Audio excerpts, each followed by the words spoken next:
Hello Dukascopy viewers, it's Friday and it's time for the weekly wrap-up, and joining me today to discuss the biggest news stories of the week is Jose Ricarte Hayen. No deal has been made, meaning the Brexit saga continues. There's even been talks of delaying it back to the end of 2021. Now, what are the risks on the back of this? Hello Kaius, thank you for the invitation, and as usual, welcome everyone to our weekly FX recap. My name is Jose Ricarte Hayen, and directly from Dubrovnik in Croatia, we're going to take a look at what's happening, what happened, and what may happen in the future in the FX markets based on the weekly action. Now, I'm going to start right away with one of the first questions we have on the table.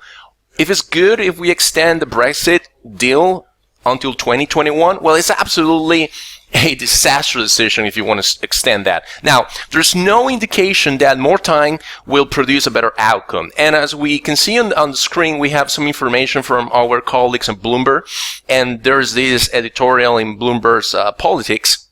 It's basically that the more time they extend this, they will have an opportunity to go with a second referendum, and the hope that those that voted yes to leave the EU will now turn into no, let's stay. Because now we know it's difficult, it's painful, and we had no clue from the very beginning how to get out of this marriage. It's not going to work. So, what we recommend right now, my suggestion, and based on the fundamentals, it's a massive divorce, is you want to pay attention to the pound against the Japanese yen. We're going to go right away on the charts. I'm going to take a look real quick here.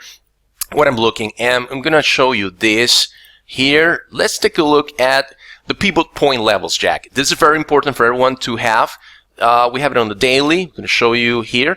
And first, all the green, you can see there is a downtrend. We have higher lows, and these lows here hopefully, we expect this to break the downside. We'll open the doors to 144, but there's no real fundamental reason for you to buy the pound.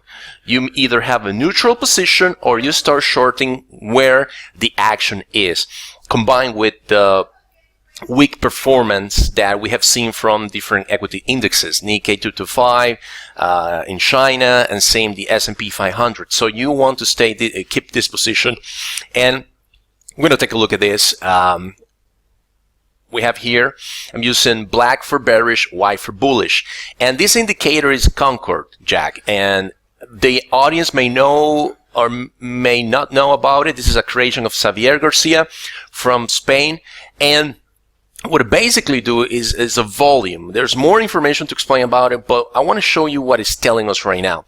First, if you look at the action right now, we're trading below the 50 exponential moving average on the monthly chart. So that favors short.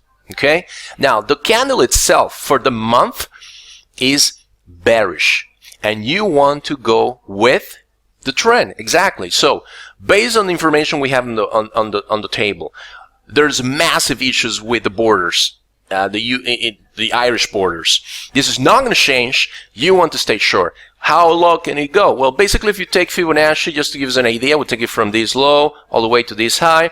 Why not? We will have a 50% retracement of Fibonacci on the uptrend in 138.90, and then the 61.8 will be at 135.24. So this is very important to have on the table. Stay short pound against yen, and remember, more time does not equal better resolution. Now, according to Nordea Markets, we could see some reversal in the US dollar at the end of November. But what could cause this reversal? Yeah, absolutely. Now, so talking about accounts that you have to follow, absolutely, we want to follow Nordea Markets. And just going to go real quick. This is the account. We have it here. There you go. Perfect. And the account we want to follow, this is a great guy to follow, professional, dedicated, Andreas Tenno-Larsen. And they published weeks ago a paper, their weekly FX analysis. Everyone should be reading it. Basically, they're saying that there are factors, there are variables in place that at some time in mid-November, the US dollar may peak. This may not be the right timing, but going into 2019, after a terrific year for the US dollar when everyone was bearish, we have now what can be signs that the balance of the game is changing. So let's take a look at this. So let's go directly to the post. Let's go for the post we had. Here you go. This is a post October 15, a couple days ago. We are several factors. USD positive liquidity effect will soon peak. This is my favorite. The USD G10 core inflation spread will soon peak. That means two things. First, lack of inflation, which is very bad. And this idea challenges the whole plot of why the Federal Reserve is hiking rates. For some, too fast. For some, shouldn't hike anymore. And for President Donald Trump, they're going loco because you have this measure that everyone has been using for a while. But what is changing? What is changing is the idea that what used to work in finance does no longer work in the now and may not work in the future at all. So you have the response from Jerome Powell, head of the Federal Reserve. It doesn't matter. We're not using this inflation measure anymore. There are other variables. The markets have changed. The participants have changed. So we need to adapt. And that's a central banker telling you exactly how the game is going to be played. So we want to keep in mind that although it may not happen as Nordea expects in mid-November, the US dollar, it's actually coming to a very important transition game. Could be the deficit, could be the US starting to lose trade wars against China. But the time is going to shift, and finally, everything is going to come down. And for those that are trying to pick bottoms in the US dollar, euro versus US dollar, then it may be the time when prices can rise between 400 pips. But the question is how low that may happen. Now let's end this episode with a look at the US dollar South African rand pair.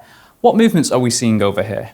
And let's talk about dollar versus the South African rand. There's a lot of action in emerging markets. Talk about the US dollar against the ruble, the US dollar against the Turkish lira, that they have been gaining traction thanks to hikes between the different central banks. Now, one thing to keep in mind is this. Political turmoil is really the catalyst in all this action. Not exactly the open market, how they're deciding pricing now.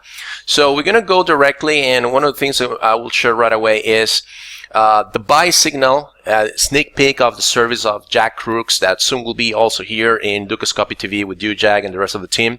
It's the long position.